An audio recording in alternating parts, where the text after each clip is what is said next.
Hello and welcome back to Boxing Social in association with Betfred. My name is Ayman Khan. I'm here in Camden Town. We've just witnessed the open workouts finished off by Deji, getting his work in. With me is the one and only Concept Wade Plemons. Wade, how are you doing? I'm doing well. I'm doing very, very well. It was a great day today, man. A lot of guys come in. Some showed a little more than others, but we had a great media workout, and the hype is building, man. We're only a couple days away now, and I can feel it. We're at a fever pitch. Fighters are starting to get that side eye. They're starting to get in that mindset that this is real, and guys are going to see on Saturday. Wait, let's start with Deji. He sort of gave a little bit away, but then not too much, kind of kept it all in the pocket there. For your eye, what did you see there with Deji? You know, Deji's got natural power, man. I think a lot of people know this by now, but when I'm watching him sting on the lead hand with his uppercut, when I'm watching him just effortlessly throw out shots that sound like they're going to, a shotgun went off, right? He does have natural power, and we've known this with Deji. He has natural talent. What we want to see is that natural talent blend with that want, that hard work, that perseverance, that we want to see him in the ring, stay there, continue to try to get better every single time, and hopefully come out with that #1 victory. Do you feel that Deji has a lot of pressure on his shoulders, considering like Deji's had bouts in the past where he's been expected to win and then he's underperformed and had those losses, and really he can't afford another loss at the weekend? And Fuzi himself, who we're talking about Deji's power, Fuzi can crack as well. Absolutely. No, yeah, listen, I mean, Deji he knows the moment. He knows what this is. And Fuzi too, they both know, you know, I can't speak for them, but it is one of those must-win situations, right? And for Deji, you know, the words he said about Fuzi long before, that he was an easy fight, that's added pressure as well, but they know what they're getting into at this point. They've trained hard. I saw Daily Perales and talked with him a little bit. They're in the right mindset. Deji knows what he needs to do, Fuzi knows what he needs to do, and that's what makes these fights special.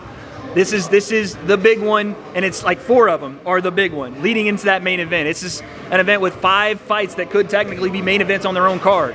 So Deji and Fuzi being one is one that people are really going to get a treat with, I think. Wait, let's jump to KSI. First of all, it was supposed to be KSI versus Alex Wasabi. Wasabi then pulled out. Your reaction when Alex Wasabi did pull out, what was your immediate thoughts about it? You know, I was actually on a plane to come and interview KSI when it happened. I got the news, and I hated it for Alex, you know. Obviously, no one wants to get injured, and I had been in Alex's camp, and I had seen him in Brian Valoria, 4-time world champ in Brickhouse Boxing in Los Angeles. They were training hard. There was no doubt about it that Alex wanted this fight, and he was going to come in and give his best shot, you know. So I hated it for Alex. I hated it for KSI because KSI has put his heart and soul into this event, and to have it fall out like that, or you know, seemingly at that moment, was brutal, you know. And then you have to give the respect to KSI for keeping it going, right? To get a new opponent, that opponent falls out. We get a second opponent, he falls out. You know, it takes a lot, and I think I just said this in an interview. The influencer boxing space is starting to realize what the fight game really is. It is the perfect blend of the moments you can't create, they just happen, and the hardest of heartbreaks, right? You never want to see that stuff, but it's a part of the game, and that's really what I thought about it. Wade, he's now taking on, first of all, open up the card with the fight against Swarmz, then he's in the main event against Pineda. Big challenge KSI's putting himself in front of himself. What do you make of that new kind of groundbreaking challenge that he's putting himself in Saturday night? Listen, man, he's making history, right? Swarmz obviously is a guy that's not as experienced, right? Again, a late notice fight, nothing they can really do about that. You know, you get the guy that's available. We keep it rolling. The event has to keep going, right? The show must go on. So they get Swarmz, but then to add more pressure, to add more validity, we go out and get a pro boxer. And this kid is young, and he's rangy, and he will be dangerous. You know, he's a Mexican fighter, and Mexicans are known for one thing, 2 things, hitting hard and having hard chins to hit, right? So it's not going to be an easy fight. It's a test for him, and it's a needed test. 3 years off, how do you gain experience in a short time? You put 2 fights on in one night. Wade, what's your pick of the undercard? I know Sam Hyde's a bit of an interesting fellow as well, and there's a number of other fights on the card. You got Slim as well too. What's your pick of the undercard? So I can't give predictions as I'll be commentating, but I will tell you I'm excited to see the Candyman Sam Hyde. I got a little bit of the ferocious intensity in my face. I got a little bit of spit on me I had to wipe off. But no, I'm excited, man. I'm excited for Slim and Temper. Again, another fight that could be its own main event. That's another one that the winner is. I mean, Temper has said it. He wants KSI next. So the winner of that one's right in line. Sensei, my brother, the Breakdown Podcast, go subscribe. Him and Kenny is another sleeper, and I wouldn't even call it that. That might steal the card as well. So you have, and then Dean the Great, one of the more talented guys in the scene. Just, again, we're stacked up to the brim, man.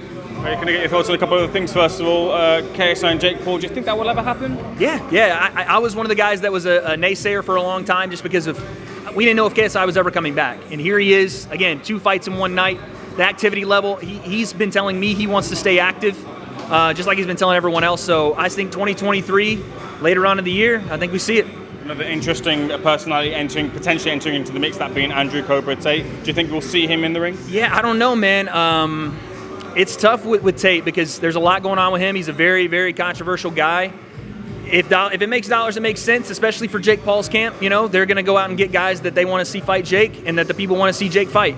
So if that one is on their mind, then I know Jake's team and they get deals done. So I wouldn't doubt it. Wade, if I'm right, you're 6'3", you're athletic at college, you did American football, and before we did start this interview, I saw you doing a little bit of shadow boxing. What about yourself? When are you stepping through the road? Yeah, 2023 is my year, man. I'll hop in there next year for sure. We just I got some health issues, some blood clot issues that we got to get over first, but I don't want to get cut open and bleed like a stuffed pig. But after that, I'm here, man. Wade, it's been a pleasure speaking to you. Thank you so much for speaking to Boxing Social. Looking forward to seeing more of you this week. Appreciate it, man. Thank you. Cheers.